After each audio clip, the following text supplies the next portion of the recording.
The next concept is accounting for dependent branches.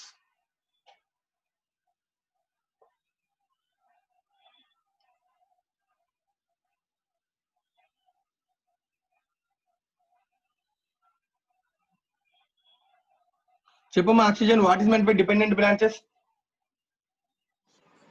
Branch accounting books కూడా head office maintain చేస్తే అది dependent branches అవుతుంది. Right. Books of accounts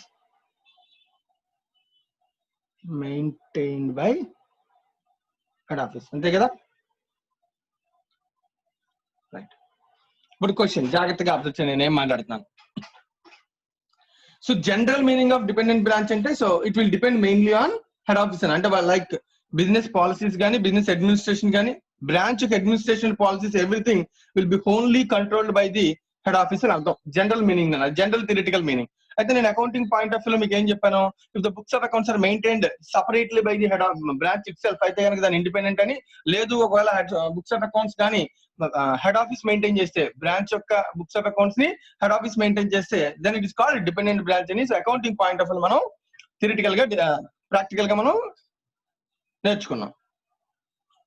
అయితే question ఇప్పుడు అమ్మ ఆక్సిజన్ చెప్పు, డిపెండెంట్ బ్రాంచ్ సంబంధించి బుక్స్ అన్ని హెడ్ ఆఫీస్ మెయింటైన్ చేయడం అంటే ఏ బుక్స్ మెయింటైన్ చేస్తారు? సార్ ఒకసారి మళ్ళీ అడగండి సార్. హెడ్ ఆఫీస్ మెయింటైన్ చేస్తున్నా అన్నాం కదా, సో బుక్స్ ఆఫ్ అకౌంట్స్ అంటే అన్ని ట్రాన్సాక్షన్స్ రికార్డ్ చేసేస్తుందా?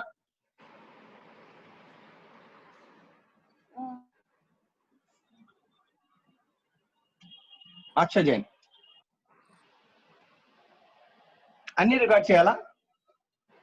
అంటే ఎక్స్పెన్సెస్ బ్రాంచ్ మెయింటైన్ చేసి అది పంపించారు బుక్స్. అవునా, ఎక్స్పెన్సెస్ ఇన్కమ్స్ అన్ని మెయింటైన్ చేసేటట్టు అయితే హ్యాపీగా బ్రాంచ్ కి చెప్పొచ్చు కదా నువ్వే ఎంట్రీ రాసుకోమని. అక్కడ జరిగే ప్రతి ఎంట్రీ కూడా హెడ్ ఆఫీస్ జరిగిందా లేదా అని కనుక్కుని హెడ్ ఆఫీస్ ప్రతి ఎంట్రీ రాయాలంటే అదంత ఈజీయా? దాని బదులు సింపుల్ గా హెడ్ ఆఫీస్ నువ్వే బుక్స్ ఆఫ్ అకౌంట్స్ మెయింటైన్ చేసుకోమంటే అయిపోయేది కదా. ఇక్కడ అబ్జర్వ్ చేయాల్సిన విషయం అదే నన్ను. So books of accounts maintain అంటే అన్ని కాదు, నన్ను అన్ని బుక్స్ మెయింటైన్ చేయదు అసలు. ఒక్కొక్క కొన్ని మెథడ్స్ వాడతారు నన్ను దీనిలో. హెడ్ ఆఫీస్ కొన్ని మెథడ్స్ ద్వారా మనకి అకౌంటింగ్ అనేది జరుగుతుంది. డిపెండెంట్ బ్రాంచ్ అకౌంటింగ్ అనేది 4 మెథడ్స్ లో జరుగుతున్నాను. ఒకదాన్ని మనం అంటాం డెటర్స్ మెథడ్ అంటాం, రెండోది స్టాక్ అండ్ డెటర్స్ మెథడ్ అంటాం, మూడోది ఫైనల్ అకౌంట్స్ మెథడ్ అంటాం, 4 హోల్సేల్ ప్రైస్ మెథడ్ అంటాం.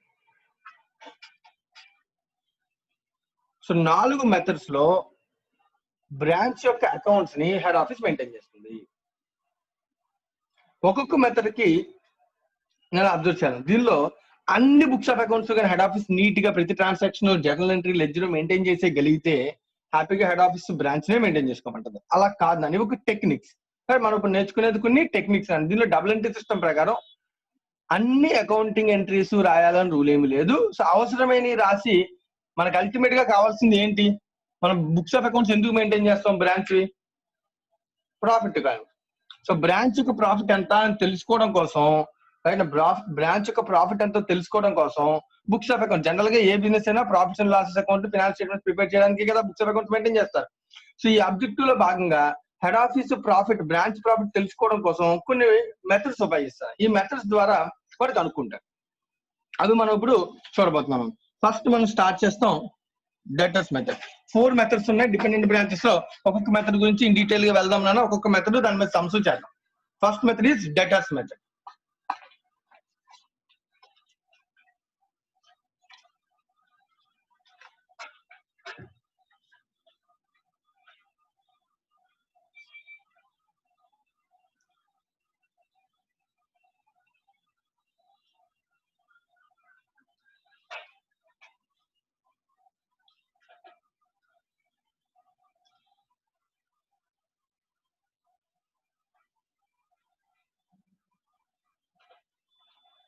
This method is suitable for small sized branches. చిన్న చిన్న బ్రాంచెస్ కి మెథడ్ వాడతాం నాన్న. ఎందుకు మనం డిస్కస్ చేద్దాం. స్మాల్ సైజ్ బ్రాంచ్, చిన్న బ్రాంచెస్. చిన్న బ్రాంచ్ అంటే జనరల్ గా అకౌంటింగ్ పాయింట్ ఆఫ్ వ్యూ లో ట్రాన్సాక్షన్స్ అవి తక్కువ జరుగుతాయి, హెవీ ట్రాన్సాక్షన్స్ అనేవి ఉండవు. రైట్ నాన్న. బ్రాంచ్ యొక్క యాక్టివిటీ చాలా తక్కువగా ఇన్వాల్వ్ అయి ఉంటుంది.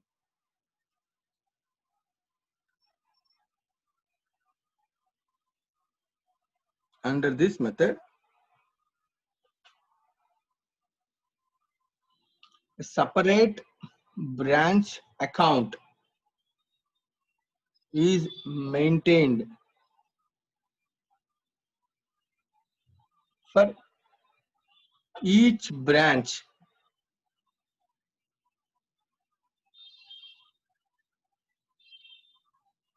and this method is separate branch account is maintained. For example head office కి 10 బ్రాంచ్ ఉన్నాయనుకున్నా, ప్రతి బ్రాంచ్ కి ఒకటే అకౌంట్ మెయింటైన్ చేస్తున్నాను. అబ్జర్వ్ చేయాలి ఏం చెప్తున్నాను.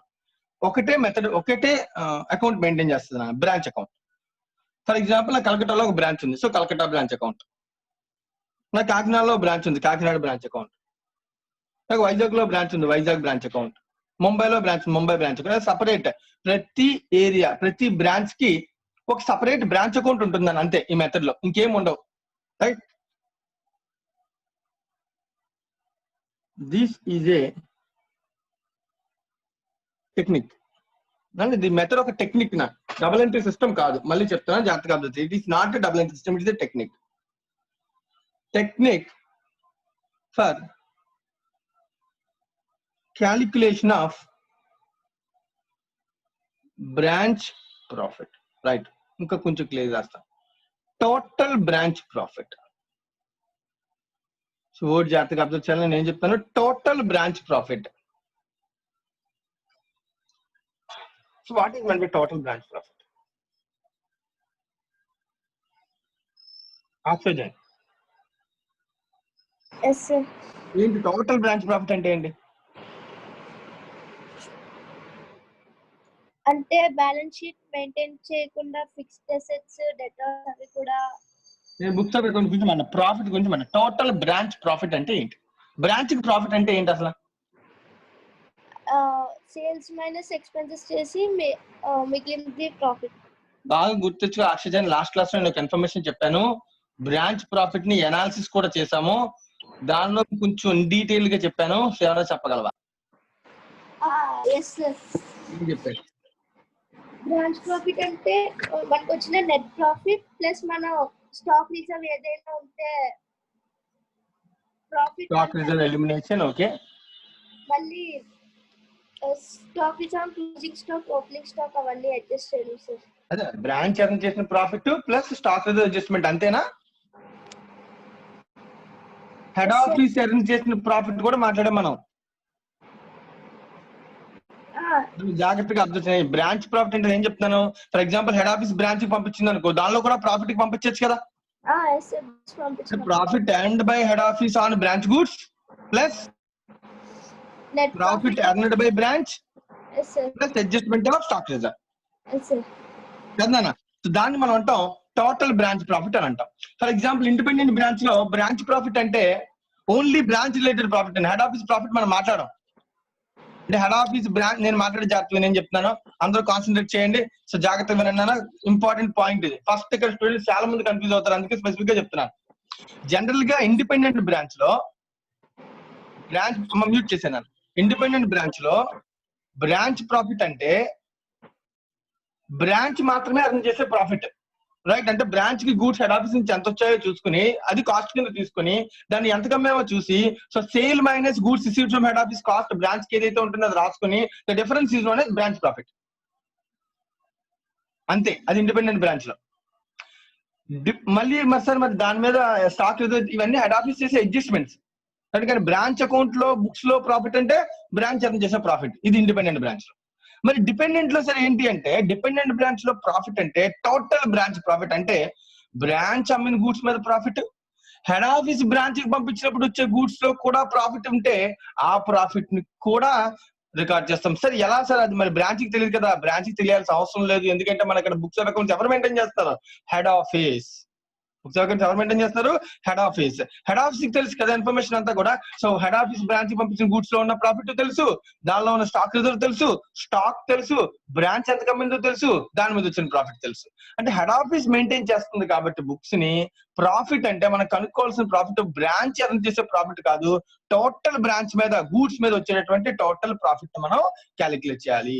సో ఇప్పుడు గుర్తుపెట్టుకోవాల్సిన మొదటి విషయం అన్న డిపెండెంట్ బ్రాంచ్ అన్న ప్రతిసారి కూడా profit refers to total branch goods profit, not the profit earned by the branch it self. ఎవరికైనా డౌట్? నేను చెప్పిన సెంటెన్స్ అంతా క్లియర్ గా అర్థమైందా? ఎవరికైనా ఏమైనా డౌట్ ఉందా? ఇది క్లియర్? శశాంక్ సార్ అర్థమైంది నేను చెప్పిన సెంటెన్స్ క్లియర్ గా? అర్థమైంది sir. Right. Sai Kiran, Ashita, sir అర్థమైంది సార్. రైట్. సో ఇప్పుడు నేను దీన్ని కంటిన్యూ చేస్తాను జాగ్రత్త. సో ఫస్ట్ థింగ్ ఇక్కడ నేను చెప్తాను, ఇది టెక్నిక్ అనేది డబుల్ ఎంట్రీ సిస్టమ్ కాదు. ఈ టెక్నిక్ ను ఉపయోగించి టోటల్ బ్రాంచ్ ప్రాఫిట్ ని కనుక్కునే విధానం మనం అంటామన్నా డెటర్స్ మెథడ్ అని అన్నాం. ఓకేనా? Right. Next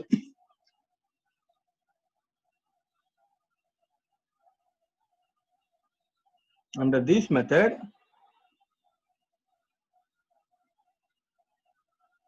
transactions relating to head office and branch are only recorded in branch account. The transactions relating to head office and branch, నేను అన్ని ట్రాన్సాక్షన్స్ రాయను నాన్న. సార్ ఇదేంటి అన్ని రాయకుండా ప్రాఫిట్ ఎలా వస్తుంది? క్వశ్చన్ రైజ్ అయ్యేది వెంటనే. సార్ ఇది ఒక టెక్నిక్ అన్నాను, నేను డబుల్ ఎంట్రీ సిస్టమ్ అనలేదు.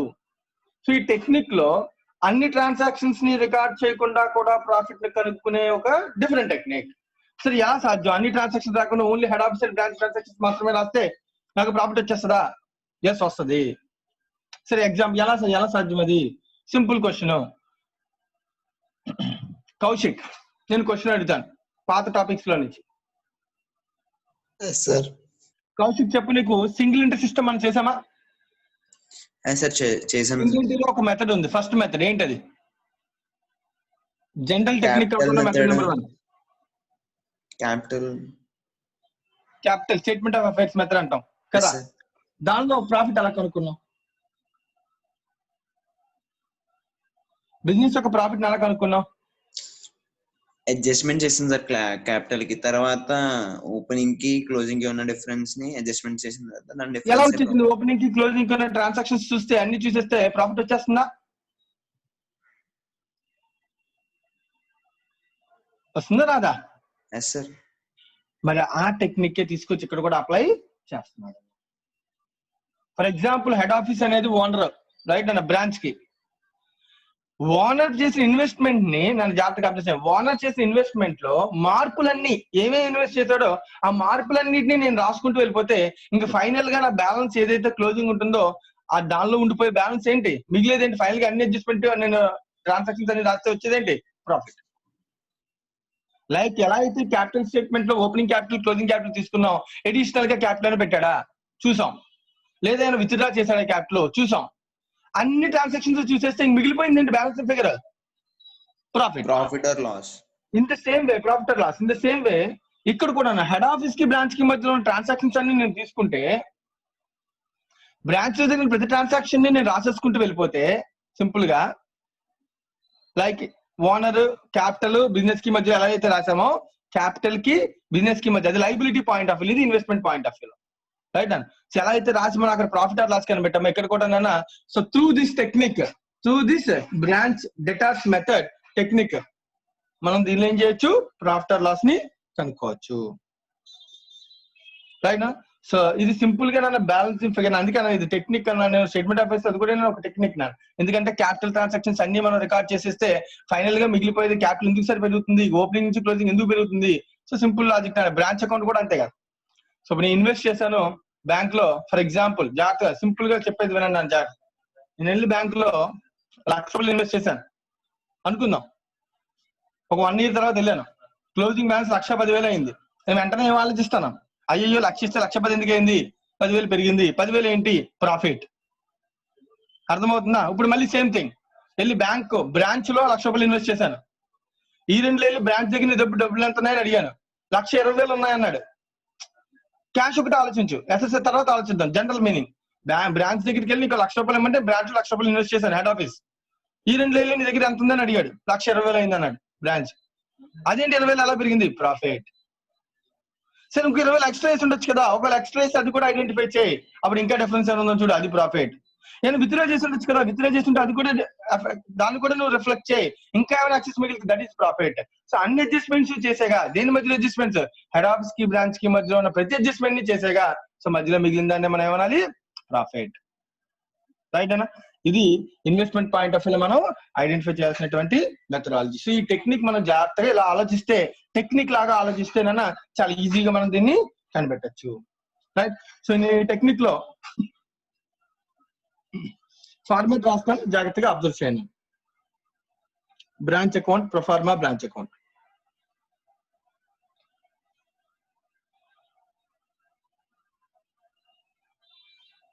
సో నేను ఇందాక చెప్పాను కదా స్టార్టింగ్ లో, this method separate branch account is maintain for each branch. So ఒక బ్రాంచ్ అకౌంట్ మెయింటైన్ చేస్తాం. సో బ్రాంచ్ అకౌంట్ అని అకౌంట్ మెయింటైన్ చేయడం ద్వారా నేను ఏం కనుక్కుంటాను, టోటల్ బ్రాంచ్ ప్రాఫిట్ ని కనుక్కుంటాను. టోటల్ బ్రాంచ్ ప్రాఫిట్ నేను కనుక్కుంటాను. రైట్. చూద్దాం. నేను అడిగిన పర్సన్ చెప్పండి. ఫర్ ఎగ్జాంపుల్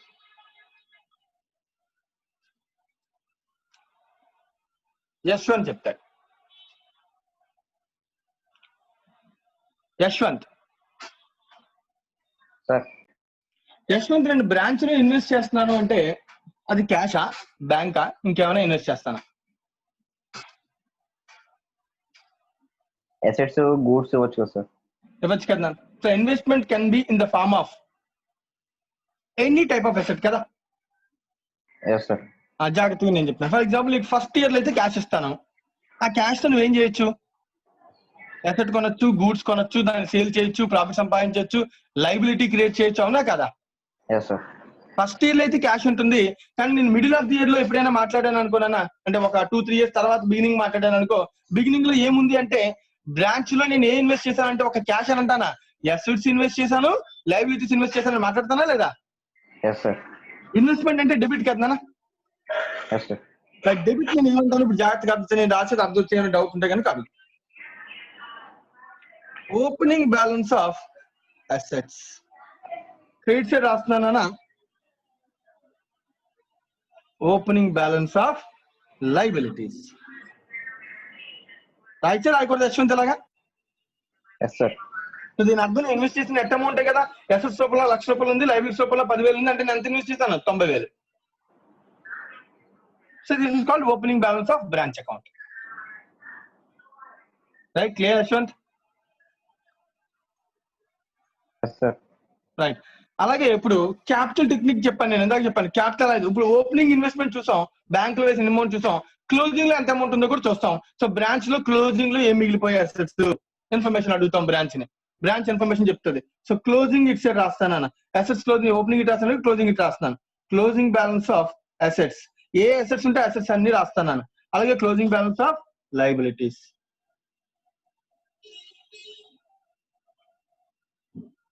సింపుల్ గా నేను assets minus liabilities, net closing balance of investment. Concentrate చేయాలి అందరూ, చాలా ఈజీ టెక్నిక్ నాన్న, కానీ examination point of 8 marks question. Opening assets minus liabilities, opening investment, closing assets minus liabilities, closing investment. So opening investment in branch and closing investment in branch, మన branch information అది తెలుస్తాం. So opening investment, closing investment ఎందుకు మారింది అని question raise చేస్తాం.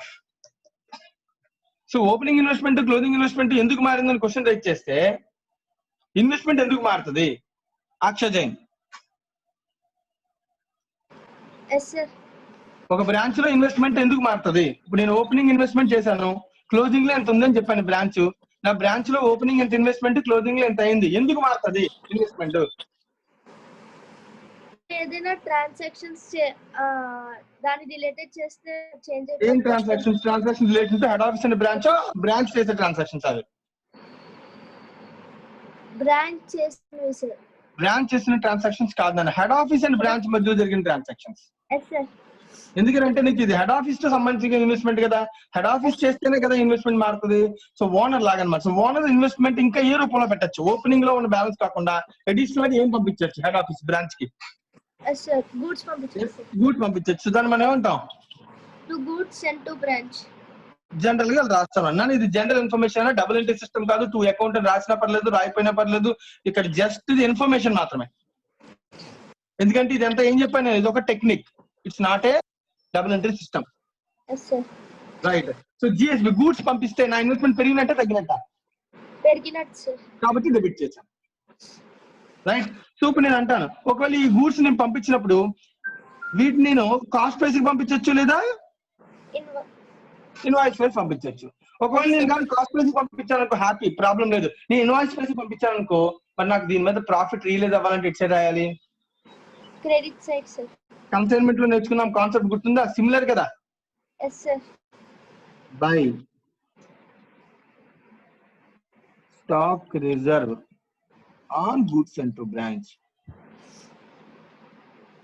Load on goods and to branch అని అంటాం. Right నానా? అలాగే ఇదే గూడ్స్ రిటర్న్ చేస్తే బై గూడ్స్ రిటర్న్డ్. మనం గూడ్స్ వెనక్కి ఇచ్చేయచ్చు కదా నాన్న. గూడ్స్ వెనక్కి ఇస్తే నా ఇన్వెస్ట్మెంట్ నాన్న తగ్గిపోతుంది. నా గూడ్స్ నాకు వెనక్కి తిరిగి వచ్చాయి. నేను బ్రాంచ్ లో ఇన్వెస్ట్ చేసినప్పుడు పెరిగాయి, వెనక్కి తిరిగి వచ్చాయి అంటే ఇన్వెస్ట్మెంట్ తగ్గిపోతుంది అంటే క్రెడిట్ చేసాం. ఒకవేళ మళ్ళీ ఇది కూడా నాన్న, ఈ ఇన్వెస్ట్మెంట్ రిటర్న్ కూడా కాస్ట్ ప్రైస్ గూడ్స్ అయి ఉండొచ్చు, ఇన్వాయిస్ ప్రైస్ గూడ్స్ అయి ఉండొచ్చు. ఒకవేళ ఇన్వాయిస్ ప్రైస్ అయితే కనుక మళ్ళీ దాని మీద కూడా నేను ఏం చేయాలి? స్టాక్ రిజర్వ్ అన్నాం కన్నా లోడ్ అన్నాం better. Right. Load on goods returned.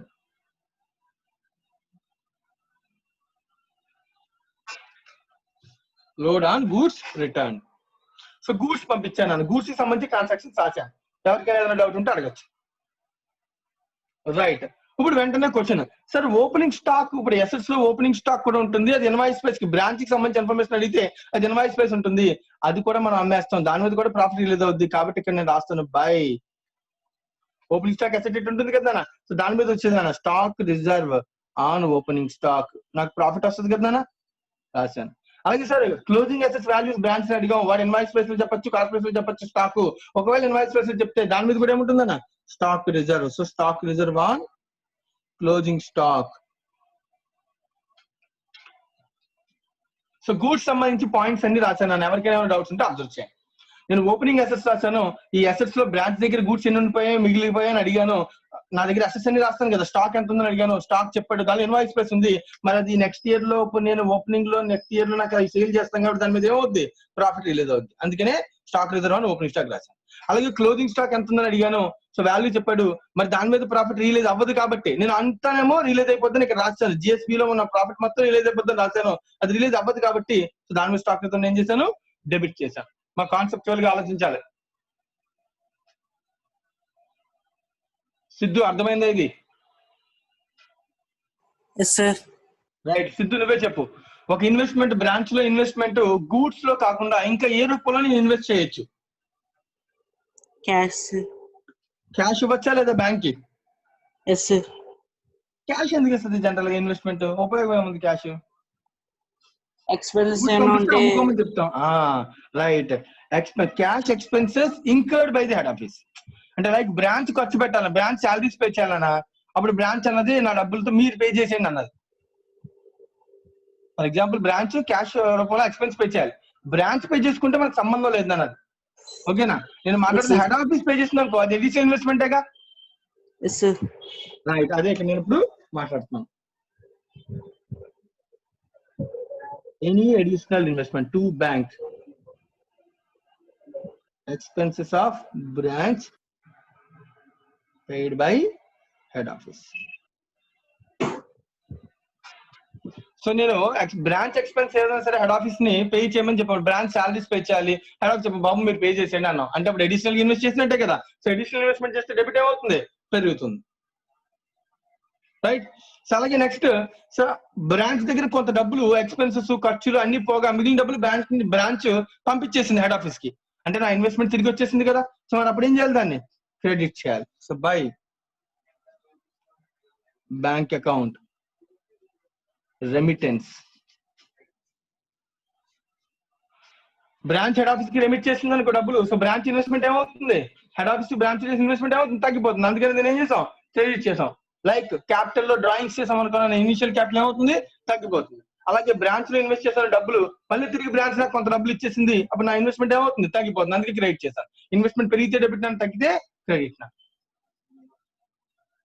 Right, ఇది ట్రాన్సాక్షన్. అల్టిమేట్ గా ట్రాన్సాక్షన్స్ అన్ని నేను రాసేస్తే ఇంకా మిగిలేది ఏంటి అని క్వశ్చన్ నేను అడిగితే, దట్ ఈస్ నా డెబిట్ సైడ్ మిగిలింది అనుకున్నాను, it is a profit, P&L account. Head office P&L account, branch account maintain చేసే హెడ్ ఆఫీస్ అన్న, ఇవన్నీ ట్రాన్సాక్షన్స్ రికార్డ్ చేసే హెడ్ ఆఫీస్ అన్న. సో హెడ్ ఆఫీస్ డైరెక్ట్ గా ప్రాఫిట్ ని తీసుకెళ్ళి ఎక్కడ రాసుకుంటుంది అన్న, హెడ్ ఆఫీస్ బుక్స్ లో హెడ్ ఆఫీస్ P&L కి యాడ్ చేసేసుకుంటుంది, హెడ్ ఆఫీస్ P&L కి ట్రాన్స్ఫర్ చేస్తాం, హెడ్ ఆఫీస్ P&L కి ట్రాన్స్ఫర్ చేస్తాం. Balancing figure. లేదు నాకు లాస్ రావచ్చు, ఇటు సైడ్ రాస్తాం, నాకు P&L అకౌంట్ లాస్, ఇదేంటిది ప్రాఫిట్, ఇదేంటిది loss, head office P&L account కి ట్రాన్స్ఫర్ అయిపోతుంది. Balancing figure. This is the proforma of branch account. So note చేయండి, ఎవరికైనా దీనిలో ఇంకేమైనా డౌట్స్ ఉంటే కనుక అడగండి. ఇది ఒక టెక్నిక్.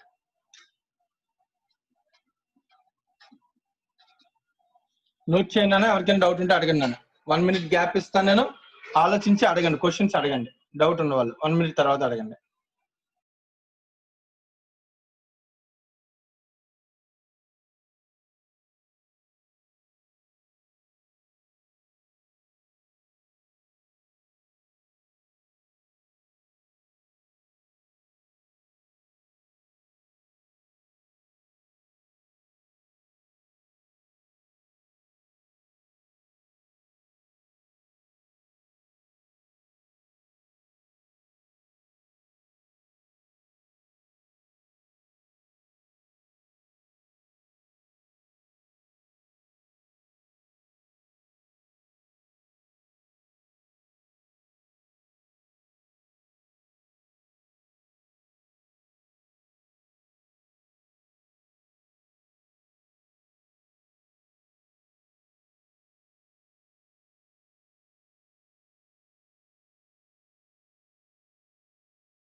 సో ఎవరికైనా ఏమైనా డౌట్, డేటాస్ మెథడ్.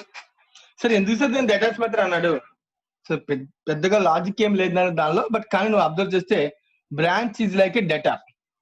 నేను ఇన్వెస్ట్ చేశాను కదా నా ఇన్వెస్ట్మెంట్, సో ఆ పాయింట్ ఆఫ్ వ్యూ లో డేటాస్ మెథడ్ పేరు పెట్టాడు అంతే. దీనికి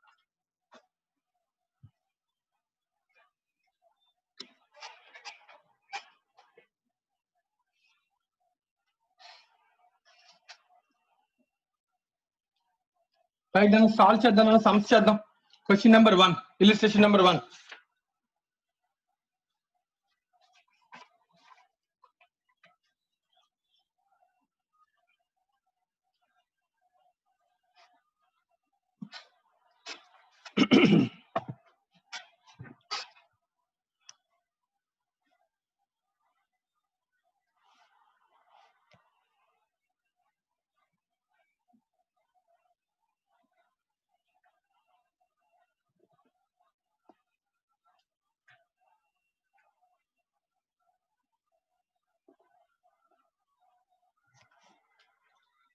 సో ఇలిస్ట్రేషన్ నెంబర్ 1 అన్న జాగ్రత్తగా అబ్జర్వ్ చేసి చదువుతున్నాను. Buckingham brothers Bombay have a branch at Nagpur. They send goods at cost to their branch at Nagpur. None of the cost question. So loads but they band the ledinlo. However, direct purchase is also made by the branch for which the payments are made at the head office. So direct purchase కూడా చేస్తుందంట, కానీ దాని డబ్బులు మాత్రం ఎవరు pay చేస్తారంట, head office pay చేస్తారంట. All the daily collections are transferred from branch to the head office. Daily collections అన్ని కూడా ఎంత వస్తే అంతా కూడా మళ్ళీ transfer from branch to head office, branch నుంచి హెడ్ ఆఫీస్ వెనక్కి పంపించేస్తుందంట. From the following prepare the Nagpur branch account in the books of the head office by the debtors. Nagpur branch account in the books of head office. నేను observe చేయండి, the books of head office అంటే నేను చెప్పాను dependent branch, books అనేది head office maintain చేస్తే. Nagpur branch account, ఒక branch account అడుగుతున్నానన్న head office books లో, then it means debtors method. So డేటాలో ఓపెనింగ్ బ్యాలెన్స్, ట్రాన్సాక్షన్స్ చాలా ఇచ్చానన్న, ఇవన్నీ ఉపయోగించుకుని సమ్స్ అర్జెంట్, cash expense, debtors, imprest cash, cash expenses, ఇలా చాలా ఇచ్చానన్న. కొన్ని క్వశ్చన్ మార్క్స్ కూడా ఇచ్చాను. ఇది మనం సాల్వ్ చేయాల్సినటువంటి ఇన్ఫర్మేషన్.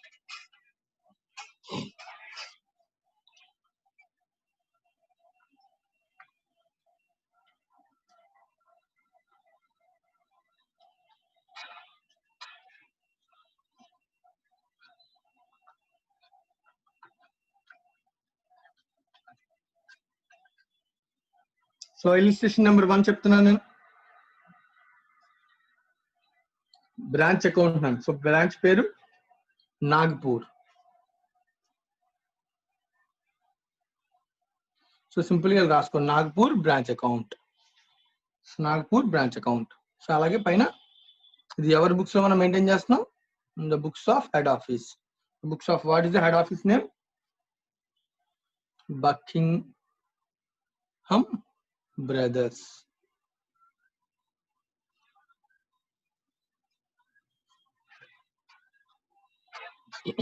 సో లెడ్జర్ ప్రిపేర్ చేస్తాను నేను. సో ఈ లెడ్జర్ ప్రిపరేషన్ కి దీనిలో ఉన్న transactions between head office and branch ఎవరు చెప్తాను నేను. Only head office and branch కావాలా ట్రాన్సాక్షన్స్? లోకేష్, నిర్మల్ చెప్తాడు. Yes sir. నిర్మల్ కాన్సెప్ట్ అంతా విన్నావా? Yes sir. నిన్న క్లాస్ విన్నావా ఇంతకి? విన్నాను సార్. రైట్. నిన్న క్లాస్ సంబంధం లేదు, జాగ్రత్తగా చెప్పు. ఫస్ట్ ఓపెనింగ్ బ్యాలెన్స్ ఇచ్చాను, దానిలో impressed cash, data, stock, direct stock అంతవరకు. స్టాక్ లో మళ్ళీ stock transfer from head office, direct purchase, 2 రకాలు ఉన్నాయి స్టాక్స్. మొత్తం అంతా ఇచ్చాను. ఇవన్నీ నేను ఎక్కడ రాయను? ఓపెనింగ్ బ్యాలెన్స్ ఆఫ్ అంతే కదా, ఓపెనింగ్ బ్యాలెన్స్ ఆఫ్ అసెట్స్ కదా అవన్నీ. Yes sir. ఇన్వెస్ట్మెంట్ కదా నాన్న. సో డెబిట్ సైడ్ రాయాలా లేదా? Yes sir. So balance B by D అని రాసు, నాతో పాటు నువ్వు కూడా రాసి. Imprest cash opening balance 2000, sundry debtors 25,000, stock. So stock lo malli 2 categories, head office stock, purchased goods. Head office stock 24,000, direct purchases 16,000. So total assets రాసాను. అలాగే ఓపెనింగ్ బ్యాలెన్స్ ఆఫ్ లైబిలిటీస్ గురించి తర్వాత ఇక్కడ ఏమి ఇచ్చారో ఇక్కడ ఉన్నాయి, వరుసగా మనం రాసుకుంటూ వెళ్దాం. నువ్వు కాన్సన్ట్రేట్ చేసి నాకు ఏది రాయాలి ఏది రాయకూడదు చెప్పు. క్యాష్ సేల్స్ రాయినా వద్దా? వద్దు సార్. ఎందుకని? అది హెడ్ ఆఫీస్ కి ఏమీ సంబంధం లేదు కదా సార్. Right, very good. మనం రాయాల్సింది కదా హెడ్ ఆఫీస్ కి బ్రాంచ్ కి సంబంధించిన transaction. Very good. Credit sales అంటే వస్తుంది సార్. అంటే అలా క్రెడిట్ సేల్స్ కి ఎంట్రీ చెప్పు. Credit sales datas to sales. దానిలో ఎక్కడ ఉంది హెడ్ ఆఫీస్? లేదు సార్. లేదు, రాదు. Next transaction purchases. పర్చేజ్ కి ఎంట్రీ ఏంటి? అమ్మ మిగతా వాళ్ళు ఎవరు మాట్లాడదు, పర్వాలేదు, ఏం పర్వాలేదు. జస్ట్ ఫస్ట్ క్వశ్చన్ కావాలని అందరూ చెప్పిస్తే అలవాటు అవుతుంది. రైట్, చెప్పినాను. పర్చేసెస్ కి పేమెంట్ హెడ్ ఆఫీస్ చేస్తుంది కదా సార్. అప్పుడు వెరీ గుడ్. కాబట్టి ఇది వచ్చే ఛాన్స్ ఉందా లేదా? వస్తుంది సార్. సో జనరల్ గా ఎంట్రీ ఏం చెప్తాను చెప్పు. పర్చేజ్ పేమెంట్ హెడ్ ఆఫీస్ చేసింది అనుకో, ఎంట్రీ ఏం వస్తుంది జనరల్ గా? Branch to cash. Branch to purchase చేశారు నేను గూడ్స్, బ్రాంచ్ టు క్యాష్ కదా. అది ఎప్పుడు ఇండిపెండెంట్ బ్రాంచ్ అయితే ఎంట్రీస్ రాసుకుంటే, ఇక్కడ ఎంట్రీస్ రాయం నాన్న మనం కదా. ఎందుకంటే ఇది ఏమని చెప్పాను, ఏదో ఒక టెక్నిక్. ఇన్వెస్ట్ చేసామా లేదనేది మాత్రమే ఆలోచిస్తాం నాన్న మనం. ఇన్వెస్ట్ చేసాం కాబట్టి in the form of bank రూపంలో ఇన్వెస్ట్ చేశాం కాబట్టి టు బ్యాంక్ అని రాసి నేను దానిలో ఇన్ఫర్మేషన్ రాస్తాను. In the form of additional గా, అంటే అడిషనల్ క్యాపిటల్ లాగా. ఎంత ఇన్వెస్ట్ చేశాను, దేనికోసం ఇన్వెస్ట్ చేశాను? పర్చేజ్ కోసం ఇన్వెస్ట్ చేశాను. అర్థమవుతుందా? ఎంత ఇన్వెస్ట్ చేశాను పర్చేజ్ కోసం? 45,000. కాబట్టి రాశాను అడిషనల్ ఇన్వెస్ట్మెంట్. నా పాయింట్ ఆఫ్ వ్యూ ఒకటే, నన్ను అడిషనల్ ఇన్వెస్ట్మెంటా, విత్ డ్రానా, ఇంకేమైనా అని మాత్రమే మనం చూడాలన్నా. ఓకేనా? రైట్, నెక్స్ట్ చెప్పినా. రిటర్న్స్ ఫ్రమ్ కస్టమర్ రాదు sir. Okay, goods and to branch from head office అంట. వస్తుంది సార్. వస్తుంది. So 2 goods and 2 branch. Goods లోపల కూడా ఇన్వెస్ట్ చేయొచ్చు కదా నేను. Yes sir. ఎంత? 60,000. 60,000. Right. Next. Transfer from head office for petty. Petty అదే సగం అయిపోయింది. Petty cash expense. Petty cash expenses ఎంతనా? 4,000. పెట్టి క్యాష్ ఎక్స్పెన్సెస్ కోసం బ్రాంచ్ కి హెడ్ ఆఫీస్ ఇచ్చిందంట. అంటే ఏంటది? వస్తుంది సార్. ఇన్వెస్ట్మెంట్ కదా. ఇక్కడ హెడ్ లో డైరెక్ట్ గా రాసేచ్చు కదా ఇక్కడ నేను. Yes sir. సో మళ్ళీ విడిగా రాయాల్సిన అవసరం లేదు కదా. Yes sir. హెడ్ కూడా పెట్టేసాను అందుకనే. ఇంక ఇబ్బంది లేదు. ప్రతిసారి 2 బ్యాంక్ అని ప్రతిసారి బ్రాకెట్ లో ఇన్ఫర్మేషన్ రాయకుండా 2 బ్యాంక్ అని చెప్పి ఇన్ఫర్మేషన్ అంతా ఒకసారి ఇంటర్నల్ గా రాసేస్తున్నాను.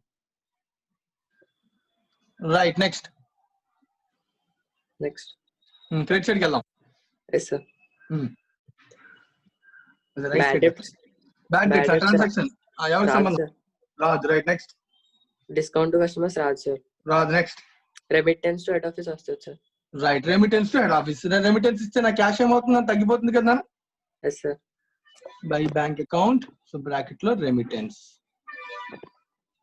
ఎంత రెమిట్ చేసేదానికి? 1,65,000. 1,65,000. Right. Very good. Next.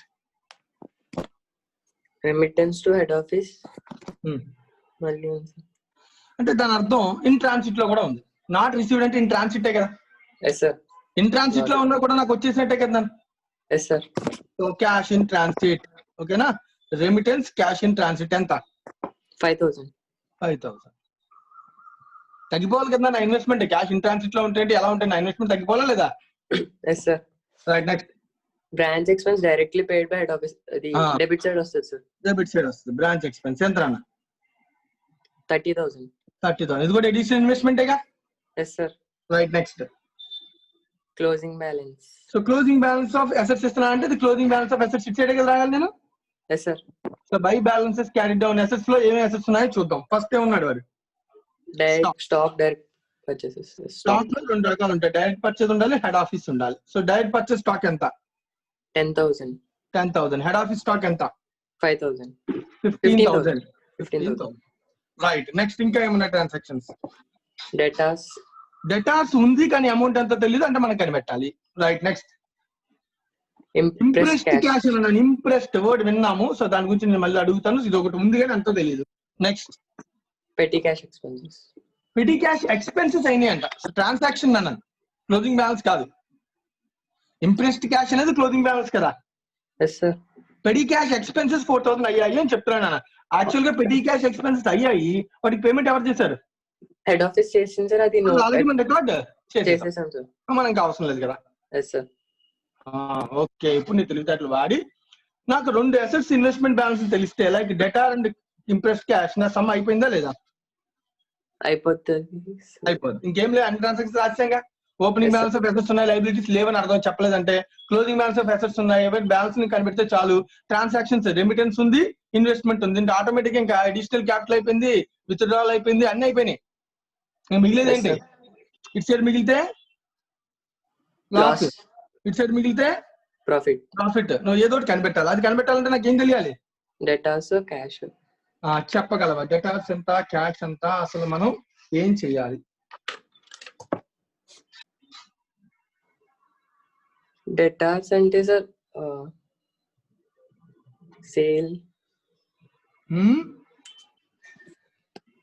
Sales కనుక్కోవడానికి క్వశ్చన్ లో డేటా ఉందా లేదా? Closing balance of datas general అని ఇదంతా హింట్ అనమాట. సో క్లోజింగ్ బ్యాలెన్స్ అంటే ఒక లెడ్జరే కదా అది. సో డేటాస్ లెడ్జర్ ద్వారా నువ్వు టెక్నిక్ ద్వారా కనుక్కోగలవా లేదా? Yes sir. Debtors opening balance అని చెప్తున్నా చెప్పు. 25,000. డేటా సంబంధించిన ట్రాన్సాక్షన్స్ ఏమున్నాయి చూడు. బ్రాంచ్ లోని డేటా సంబంధించిన ట్రాన్సాక్షన్స్. సేల్స్. ఏ సేల్ ఉంది? క్రెడిట్ సేల్స్ 1,30,000 రాయాలి డేటా లో. Yes sir. ఎంత? 1,30,000.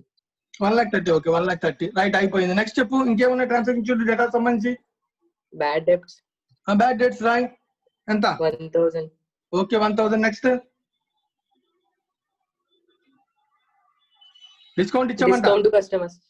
డిస్కౌంట్ కస్టమర్స్ ఎలా ఎంత? 2,000. 2,000. Very good. నెక్స్ట్. రెమిటెన్స్ కి వీటికి ఏమైనా డేటాస్ సంబంధం ఉందా?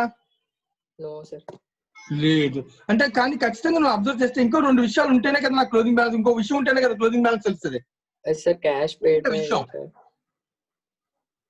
ఏంటో విషయం cash collected from debtors. Debtors. Cash collected from debtors తెలియడానికి ఏదైనా హింట్ ఇచ్చాడా? క్యాష్ క్యాష్ కి సంబంధించి హింట్ ఏమైనా ఇచ్చాడా క్వశ్చన్ లో? బాగా చదువు, నాకు అభ్యంతరం ఏం లేదు, నేను 1 minute వెయిట్ చేస్తాను. క్వశ్చన్ చదువు. క్యాష్ కలెక్టెడ్ ఫ్రమ్ డేటాస్ కనుక్కోవడానికి క్వశ్చన్ లో ఇచ్చిన సెంటెన్స్ ఏంటి? నేను అంతా రివర్స్ వర్కింగ్ నాన్న, అర్థమవుతుందా? ఇంగ్లీష్ లాగే ఉంటాయి.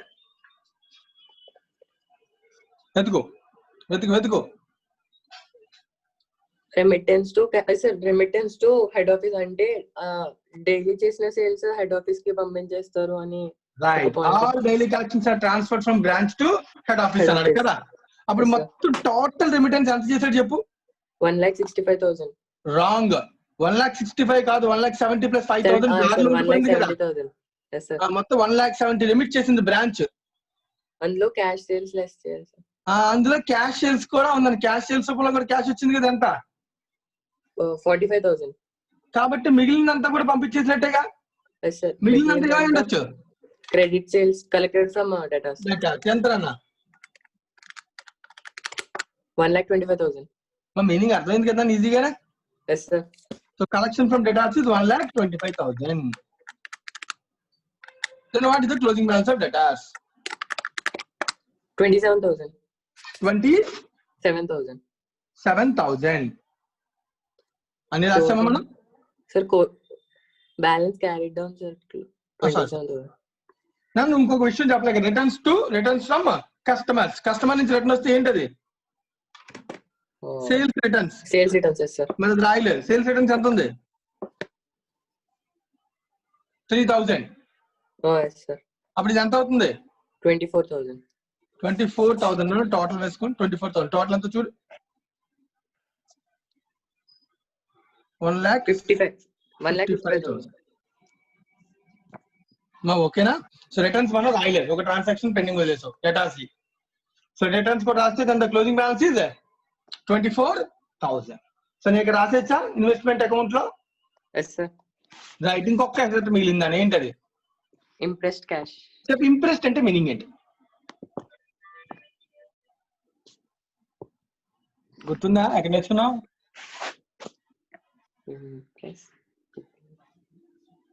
నిర్మల్, ఇంట్రెస్ట్ అనే వర్డ్ ఎక్కడ నేర్చుకున్నావు?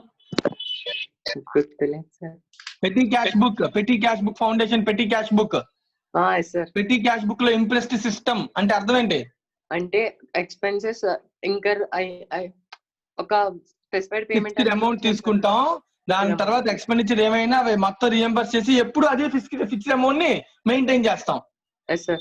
మరి ఇప్పుడు ఓపెనింగ్ లో ఫిక్స్డ్ అమౌంట్ ఎంత? 4,000. ఓపెనింగ్ లో ఫిక్స్డ్ అమౌంట్ ఎంత ఉంది? 2,000. అంటే నాకు క్లోజింగ్ లో కూడా ఎంత ఉండాలి? 2,000 ఉండాలి. మరి నాకు ఖర్చులు ఎంత అయ్యాయి? 4,000. మరి 4,000 నాకు తిరిగి ఇచ్చాడే ఇవ్వలేదా? ఇచ్చేసారు. 2,000 పెట్టి క్యాష్ ఎక్స్పెన్స్ 4,000 బ్యాంక్ రెమిటెన్స్ ఎవరు ఇచ్చారు? హెడ్ ఆఫీసే కదా. అంటే నాకు అయిన ఖర్చులు హెడ్ ఆఫీస్ పెట్టేసింది, నా దగ్గర ఎప్పుడు ఎంత మెయింటైన్ అవుద్ది? 2,000. అంటే నీకు ఎంత రాసేయచ్చు? 2,000. మీనింగ్ అర్థమైందనా? ఇంప్రెస్ సిస్టమ్ అంటే అదే. సో అయిపోయింది. ఇంకా మిగిలింది ప్రాఫిట్ లాస్ కనిపెట్టే. బ్యాలెన్స్ షీట్ కనిపెట్టు. చెప్పు, ప్రాఫిట్ వచ్చిందా లాస్ వచ్చిందా కనిపెట్టు.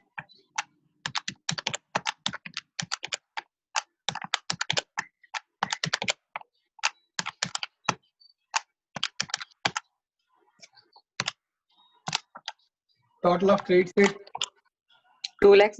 డెబిట్స్ చెప్పు. పర్లేదు. డెబిట్స్ టోటల్ చేసావా? Yes sir. ప్రాఫిట్ జనరల్ గా వచ్చే అవకాశం ఉంటుంది. Profit 15,000 sir. Profit 15,000. Right. P&L account head office కి 15,000. 15,000. సో టోటల్ వచ్చి 21,000. 21,000.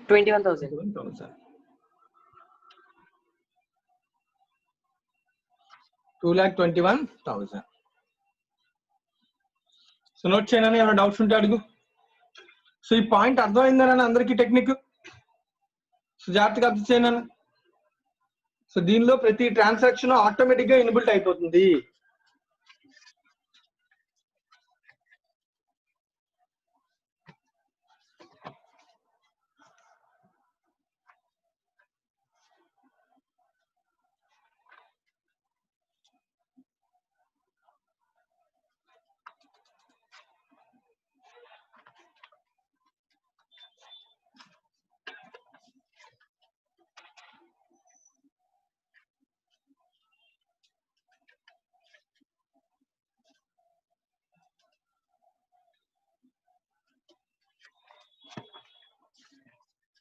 యశ్వంత్ ఇది క్లియర్ అయినా ఏమైనా డౌట్స్ ఉన్నాయా యశ్వంత్?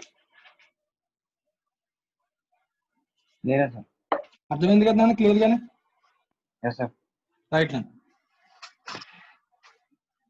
సో దీంతో మనకి క్వశ్చన్ నెంబర్ 1 కంప్లీట్ అయిపోయింది.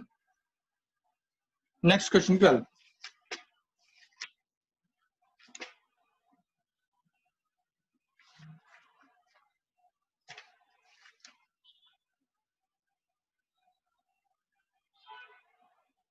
రైట్, క్వశ్చన్ నెంబర్ 3 నాన్న, ఇలిస్ట్రేషన్ నెంబర్ 3.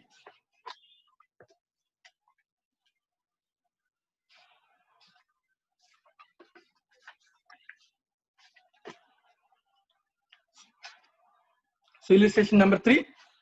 సో ఎవరైనా ఒక స్పెసిఫిక్ పర్సన్ సో డైరెక్ట్ గా నీ క్వశ్చన్ చదివిన తర్వాత సో మీరు ఎవరో ఒకరు నాకు చెప్పాలి. Right, question number 3.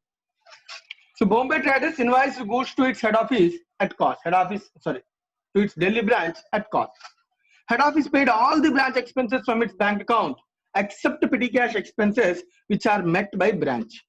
All the cash collected by the branch were banked on the same day to the credit of the head office. All cash collected by the branch banked on the same day to the credit of head office. The following is the summary of transactions entered into at the branch during the year ending on 31st December 2011. So ఇచ్చిన data first identification ఏంటంటే goods cost కొన్న invoice price లేదు, load అనే concept లేదు. 2, head office మాత్రం అన్ని expense pay చేస్తుంది, petty cash expense pay చేయదు.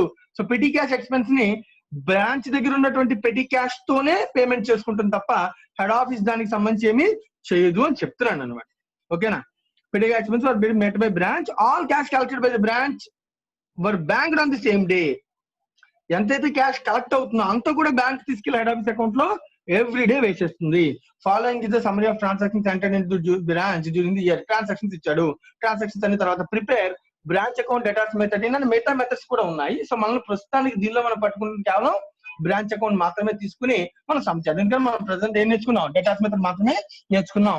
ఆ మెథడ్ ప్రకారం ఈ సమ్ని సాల్వ్ చేద్దాం. తర్వాత ఇదే సమ్ని రిమైనింగ్ మెథడ్స్ లో కూడా ఎలా చేయాలో తర్వాత చూద్దాం. సో ప్రస్తుతానికి మనం ఈ సమ్ని ఏం చేద్దాం? డేటాస్ మెథడ్ లో సాల్వ్ చేద్దాం. రైట్, నాకు ఈ సమ్ ఎవరు చెప్తారు సొల్యూషన్?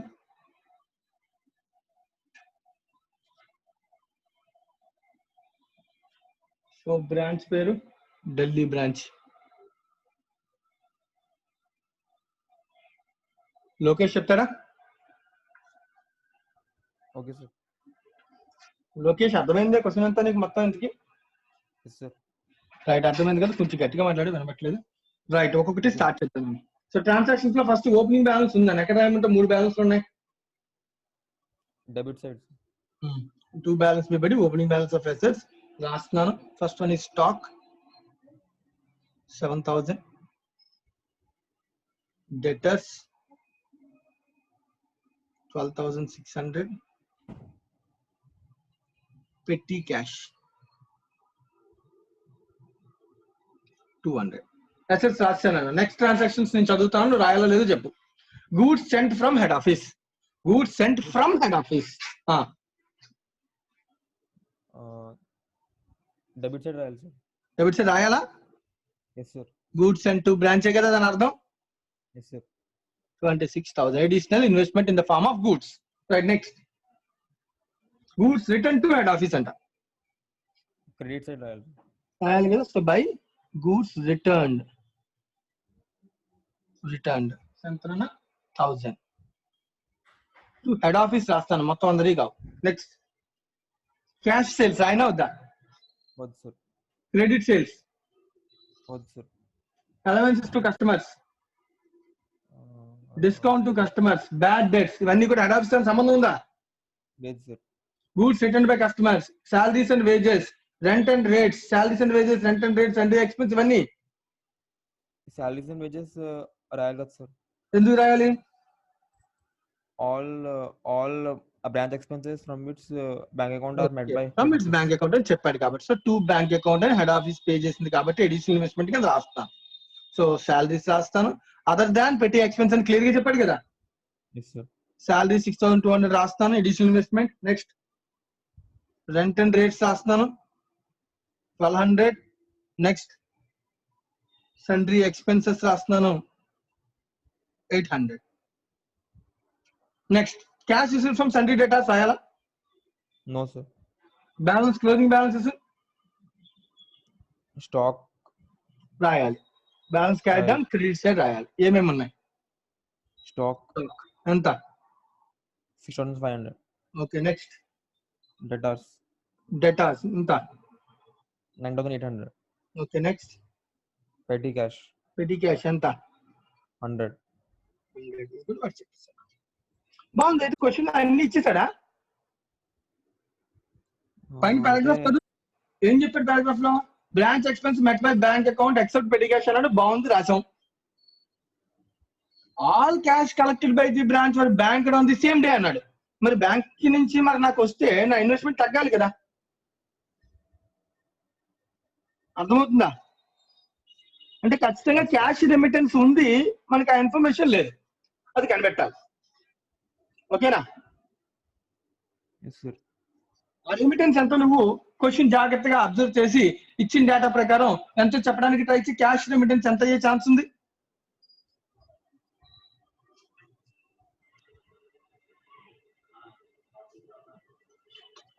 క్యాష్ రెమిటెన్స్ అంటే ఎంత క్యాష్ వచ్చిందో చెప్పు వీడికి. ఏ ఫామ్ లో క్యాష్ వచ్చిందో ట్రాన్సాక్షన్స్ లో? లోకేష్ Cash- ట్రాన్సాక్షన్స్ ఉన్నాయా? ఆ దానిలో క్యాష్ సంబంధించిన ట్రాన్సాక్షన్స్ చూడు ఏంటి? Cash sales, sir. Cash 17,500. Sales 17,500. Okay, అది క్యాష్ వచ్చి ఉంటది. క్యాలిక్యులేటర్ 17,500 కడుతున్నాను. నెక్స్ట్ ఇంకా క్యాష్ దీనివల్ల వచ్చింది. Allowances, discount, bad debts, wait ఏంటని క్యాష్ సంబంధం ఉండదు. గూడ్స్ రిటర్న్ టు కస్టమర్స్ ఏమి ఉండదు కదా. ఆ క్యాష్ రిసీవ్స్ అంటే డేటాస్ నుంచి వచ్చి కలెక్షన్ కూడా క్యాషే కదా. Yes, sir. 46,000. ఇంకేమైనా క్యాష్ ఉందా వీడి దగ్గర? No, sir. మరి పెట్టి క్యాష్ ఉంది కదా. పెట్టి క్యాష్ 200 నుంచి 100 అయిందంటే ఆ పెట్టి క్యాష్ 100 ఏమై ఉంటుంది మరి? మనకి ఇవ్వలేదా 100? అవును sir. Remittance. Wrong. Petty cash 200 ని 100 అయిందంటే అది ఖర్చు పెట్టాడని అర్థం. Petty cash expenses are met by the branch itself అని చెప్పాడు కదా. Yes, sir. అది ఆడి ఖర్చు పెట్టుకుంటాడు కదా, మనకి ఇస్తాడా? మనకి అంటే నా ఉద్దేశం హెడ్ ఆఫీస్ కి ఇస్తాడా? ఇవ్వడు సార్. ఇవ్వడు. కాబట్టి అది రాదు. సో మిగతాయి మాత్రం వస్తాయి. ఏంటో రెండు మళ్ళీ ఒకసారి చెప్పు. ఒకటి 17,500, రెండు 28,500. ఇది క్యాష్ సేల్స్, ఇది కలెక్షన్ ఫ్రమ్ డేటాస్. ఈ రెండు మాత్రమే నాకు వస్తాయి, మిగతా ఏమి నాకు రావు. So total 46,000. Remittance, daily remittance ఇవేగా మొత్తం ఏ రోజు ద్వారా పంపించాలంటే మొత్తం అంతా కూడా నాకు పంపించుంటాడు కదా. Yes sir. వెంటనే క్వశ్చన్, సార్ మొత్తం అంతా నాకు పంపించేస్తే వాడికి ఏమైనా ఖర్చులు అయితే ఎలాగా? వాడి ఖర్చులు అవ్వవు, ఎందుకంటే వాడి అన్ని ఖర్చులు ఎవడు పెట్టాడు? Head office. పెట్టి క్యాష్ ఎక్స్పెన్స్ ఒకవేళ అయినా అడిగి ఆల్రెడీ ఎంత ఉంది? 200. దాని నుంచి ఖర్చు పెట్టుకుంటాడు అంతే. దీనిలో నుంచి ఏమైనా పెట్టి క్యాష్ కోసం తీసుకున్నాడంటే ఇన్ఫర్మేషన్ చెప్పాలి. ఇన్ఫర్మేషన్ చెప్పలేదు మనకి. సో కాబట్టి petty cash expenses are met by branch అన్నారు కాబట్టి ఈ 200 లోంచి 100 రూపాయలు ఖర్చు పెట్టుకుని ఉండాలి అంతే. ఎంత మిగిలింది క్లోజింగ్? 100. మీనింగ్ అర్థమైందేనా? Yes sir. ఈ క్వశ్చన్ ఇందా క్వశ్చన్ కన్నా చాలా డైరెక్ట్ క్వశ్చన్ నాన్న. ఇందా క్వశ్చన్ కనీసం ఈ కలెక్షన్ మనం కనుక్కున్నాం, ఇప్పుడు ఆడే ఇచ్చే డైరెక్ట్ గా. ఓకేనా? Yes sir. Right. What is the profit and loss ఇచ్చే టోటల్ ఎంత వచ్చిందో చూడు. 9,400 profits. Profit. So 2 P&L account. ఈ ప్రాఫిట్ ఎక్కడికి వెళ్తుంది? Head office P&L. Head office P&L వెళ్తుంది. క్వశ్చన్ చెప్పు, నేను అడుగుతున్న క్వశ్చన్ సమాధానం కరెక్ట్ చెప్పు. ఇది టోటల్ బ్రాంచ్ ప్రాఫిటా, ఇది కేవలం బ్రాంచ్ ఎర్న్ చేసిన ప్రాఫిటా?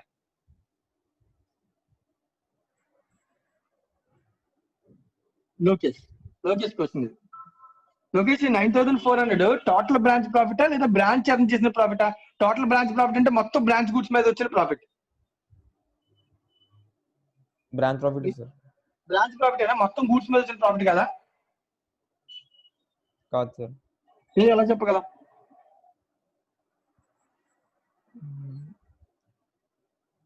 లోకేష్ కాన్సన్ట్రేట్ చేయ, ఇక్కడ విషయం అబ్జర్వ్ చేయి. ఇది నేను ఇందాక చెప్పాను, నేను బ్రాంచ్ అకౌంట్ లో కనిపెట్టే ప్రాఫిట్ ఏదైనా ఏ ప్రాఫిట్ అని చెప్పాను? Total branch goods profit. So total branch profit రావాలంటే మరి హెడ్ ఆఫీస్ చేసే ప్రాఫిట్ కూడా. హెడ్ ఆఫీస్ ఇక్కడ గూడ్స్ నాకు ఎలా పంపించింది? At cost. మరి కాస్ట్ కి పంపించినప్పుడు నాకు ఇంకా దానిలో హెడ్ ఆఫీస్ ఎర్న్ చేసేది ఉంటుందా? No sir. ఉండదు. కాబట్టి total branch profit and branch earn profit both are same in this case. ఓకేనా? ఒకవేళ కానీ బ్రాంచ్ కాస్ట్ కాకుండా ఇన్వాయిస్ ప్రైస్ పంపించింది అనుకో, దీని మీద ప్రాఫిట్ ని కూడా నేనేం చేస్తాను, క్రెడిట్ చేస్తాను. అర్థమవుతుందా? సో కాబట్టి నేను ఎప్పుడు జనరల్ గా రాసేది టోటల్ బ్రాంచ్ గుడ్స్ మీద వచ్చిన ప్రాఫిటే. కానీ ఈ క్వశ్చన్ లో బ్రాంచ్ ఎర్న్ చేసిన profit, total branch goods profit ఒకటే. ఎందుకంటే goods are sent at cost. ఓకేనా? Yes sir. Right, thank you. So దీంతో question number 3 completed. Any doubts?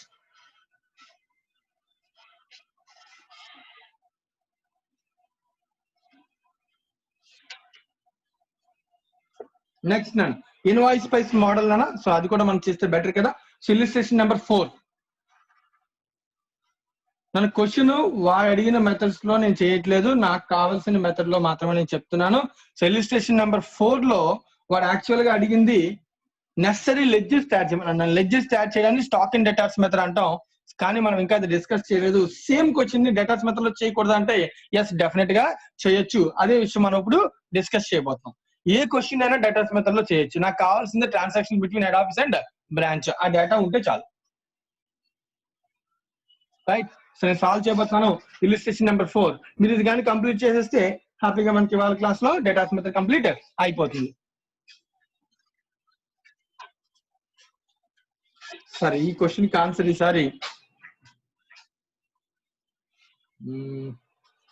Illustration number 4 Kaushik చెప్తాడు. క్వశ్చన్ చదువుతాను ఫస్ట్, తర్వాత చెప్దు కానీ. Kaushik, Harrison of Chennai has a branch at New Delhi to which goods are sent at 20% above the cost. The branch makes both cash and credit sales.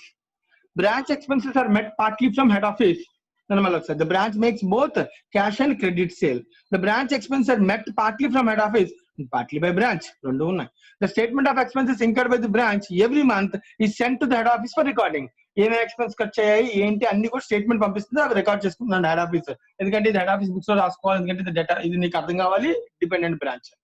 Following further details are given for the year ending 31st December.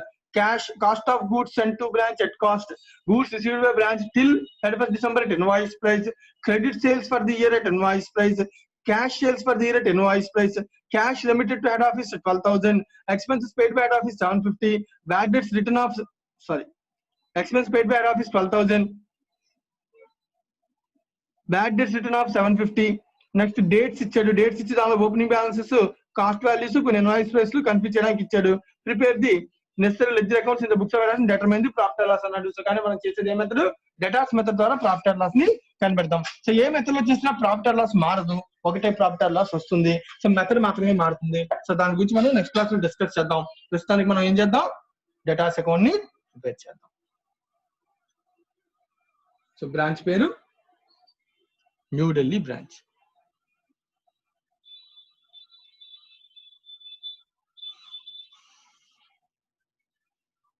Kaushik ఉన్నావా? Sir Kaushik చేసేద్దామా సమ్మ? Right, opening balance రాస్తున్నాను. Debit side ఏమేమి ఉన్నాయి చెప్పు.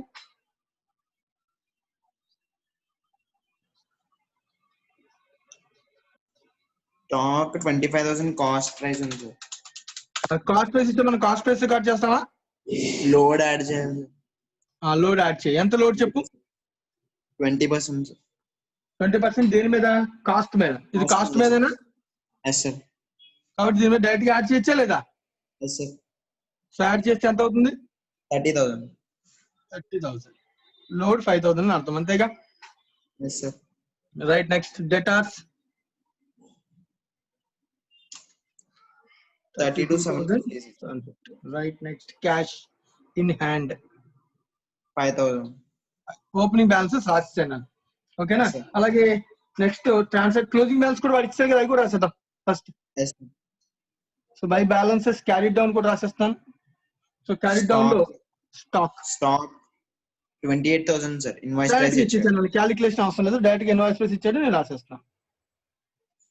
Okay, debtors okay, debtors 26,000. 26,000. Okay, cash in hand, అదే cash in hand 2,500. So ఇది రాయగానే ఫస్ట్ చెకింగ్ అన్న, దీనిలో రిజర్వ్ ఉంటే అది ఇన్కమ్ కింద కానీ ఎర్న్ అవ్వాలి, లేదా స్టాక్ లో క్లోజింగ్ స్టాక్ లో ఉంటే అది ఎలిమినేట్ అవ్వాలి కదా. Yes sir. ఓపెనింగ్ స్టాక్ మీద రిజర్వ్ ఎంత? 5,000. అది ఇప్పుడు ఎర్న్ అవుతుంది కాబట్టి క్రెడిట్ సైడ్ రాయాలా లేదా? Yes sir. Stock reserve on opening stock ఎంత? 5,000. Okay done. మరి stock reserve on closing stock ఇటు సైడ్ ఎలిమినేట్ చేయాలి కదా. Yes sir. Stock reserve on closing stock నువ్వు కనిపెట్టు. సో బ్రాకెట్ లో 28,000 లోంచి నేను సింపుల్ గా లోడ్ కనుక్కోవాలి. సో 28,000 మీద ఇన్వాయిస్ బేస్ మీద 20% అప్లై చేయనా? No sir. 20/120. 20/120 సో ఎంత అవుతుంది? 4,667 వస్తుంది సార్. 4,667 నేను అప్లై చేశాను. రైట్ అని ఒకవేళ ఇన్ ట్రాన్సిట్ ఉంటే దాన్ని కూడా మళ్ళీ అడిషనల్ గా మనం రాసుకోవాలి. అది వేరే విషయం, తర్వాత చూద్దాం. ఓకేనా? రైట్. ముందు ఓపెన్ స్టాక్ రాసాను, రిజర్వ్ రాసాను, క్లోజ్ స్టాక్ రాసాను, అసెట్స్ రాసాను, దాని మీద రిజర్వ్ కూడా రాస్తాను. సో ఇప్పుడు నెక్స్ట్ ట్రాన్సాక్షన్ కి వెళ్దాం. Cost of goods send two branch at cost 2 lakhs అంట. ఎక్కడ రాయాలి? అదే బ్రాంచ్ అకౌంట్ లో డెబిట్ సైడ్. ఎక్కడ బ్రాంచ్ అకౌంట్ కాకపోతే ఇంకెక్కడ రాస్తారా?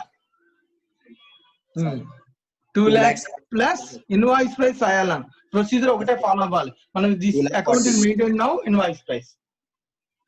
2 lakhs మీద ఎంత అన్న? 20% సార్.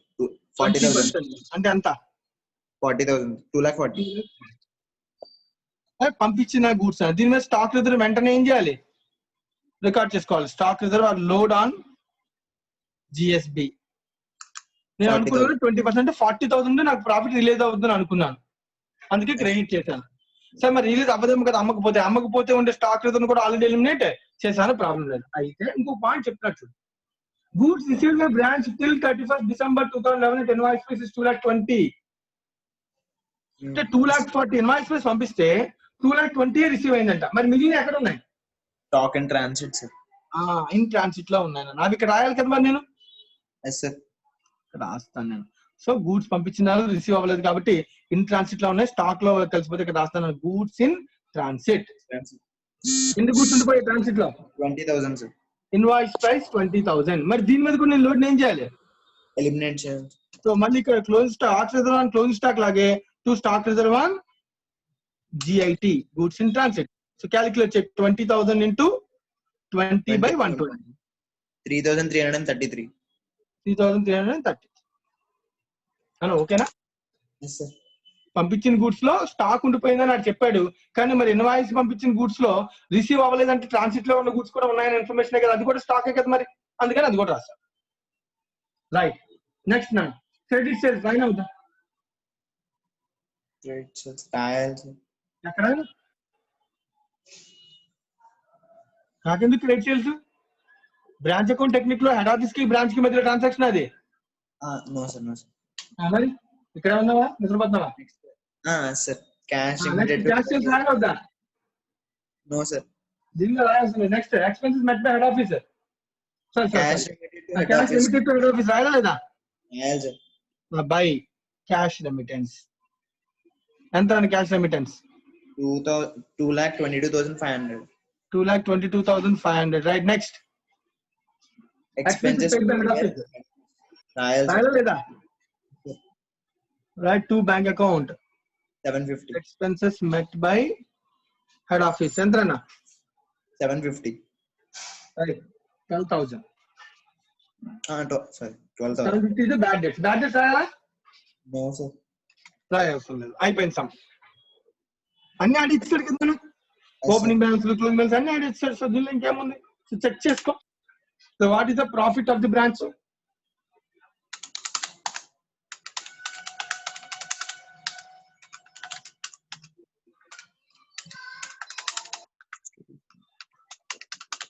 ప్రాఫిట్ వస్తే రాయాలి, లాస్ వస్తే రాయాలి. 2 P&L అకౌంట్ బ్రాకెట్ లో ప్రాఫిట్ బ్యాలెన్స్ చేయాలి. వచ్చిందని ప్రాఫిట్ టోటల్ అంతా 26,250. ప్రాఫిట్ ఎంత అన్న?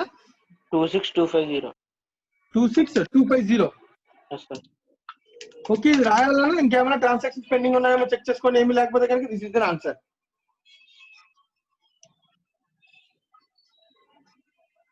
వచ్చిందా అందరికి? 16,250. 16,250 సార్ ప్రాఫిట్. ఎవరో 10,000 ఎగరు కొట్టేశారు.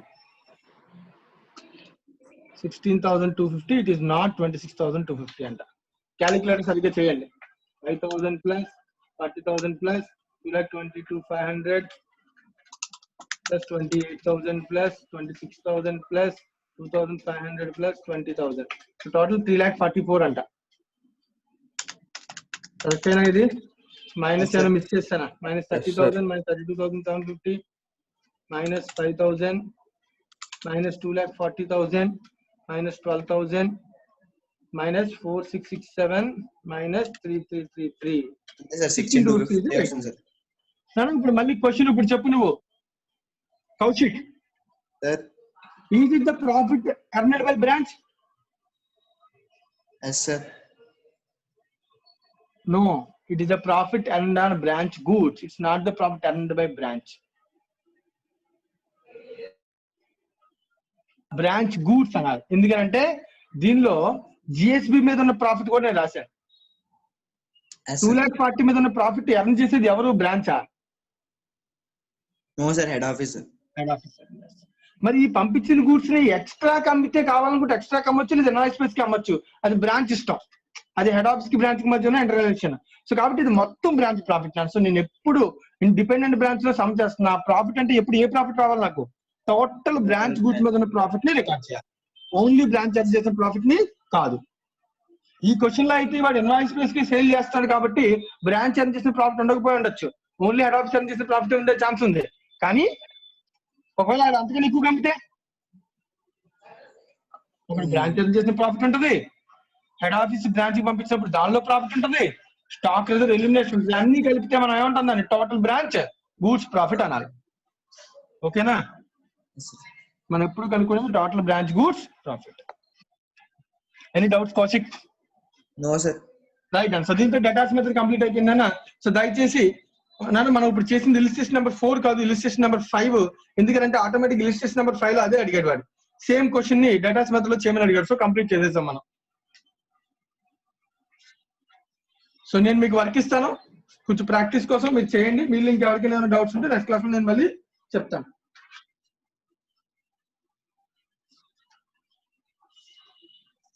క్వశ్చన్ నెంబర్ 9 నాన్న వర్క్ ఇస్తున్నాను, నోట్ చేసుకోవాలి.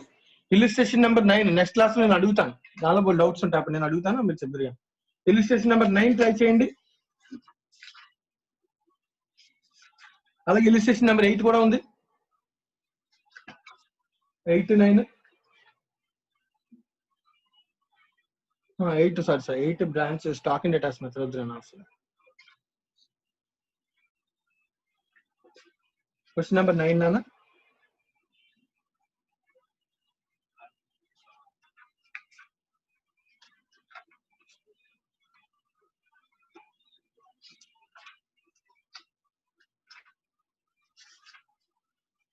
అలాగే ప్రాక్టీస్ క్వశ్చన్స్ కి వెళ్దాం.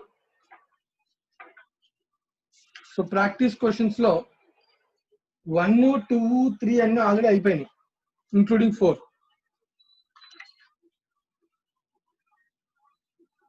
చూడండి క్వశ్చన్ నెంబర్ 5 లాస్ట్ లైన్ ఏమవుతుంది? Practice question. ఇది illustration number 9, practice question number 5. So practice question number 5 లో వాడు అడుగుతుంది last line, prepare branch account in the books of head office for the ending. Books of head office లో branch account అంటే it is debtors method. Right అన్న. Question number 5 try చేయండి. 6 already అయిపోయింది, 7 అది నేను ఇంకా చెప్పలేదు, తర్వాత చూద్దాం. రైట్. సో 2 క్వశ్చన్స్ వరకు డేటాస్ మెథడ్ లో. Illustration number 9, practice question number 5 అన్న. ఇవి కంప్లీట్ చేయండి. మన ఆఫ్టర్నూన్ క్లాస్ లో కొత్త మెథడ్ నేర్చుకున్నాను. Thank you very much. Next class లో కలుద్దాం.